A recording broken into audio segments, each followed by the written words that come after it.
Atong sayro ng dugang pang mga balita sa Mindanao. Makabanato si James Paulo Yap live sa Cagayan de Oro City. James? Salamat, Sara. 5 ka classroom sa usa ka tulunghaan sa tukuran sa Zamboanga del Sur ang gipangguba ang mga gamit sa gituuhang mga minor de edad nga sospek. Ani ang report? Nabulit sa daw kolor pula nga pintal ang bungbong. Kisame, lakip na kining electrical outlet sa usa ka classroom sa Tukuran SPED Center sa Barangay San Carlos sa Tukuran, Zamboanga del Sur, dihang naabtan sa magtutudlo Miyerkules sa buntag.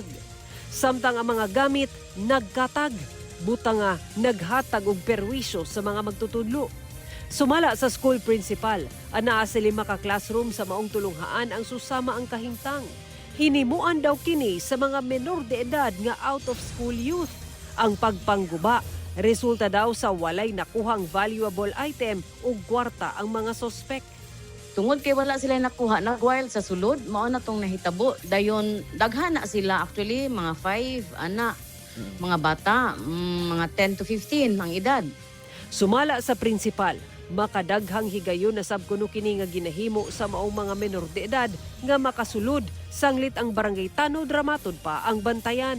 Gituuhang kaubanan sab kini sa laing grupo nga manulod sa og eskwelahan sa maong lungsod. Gumikan niini, nagpahigayon na sila og meeting kauban ang mga tag-as nga opisyal sa DepEd, barangay LGU ug ubang otoridad alang sa seguridad sa tulunghaan, ingon man sa saktong intervention sa mga bata nga madakpan. Sara Hilomen Velasco, 1 Mindanao.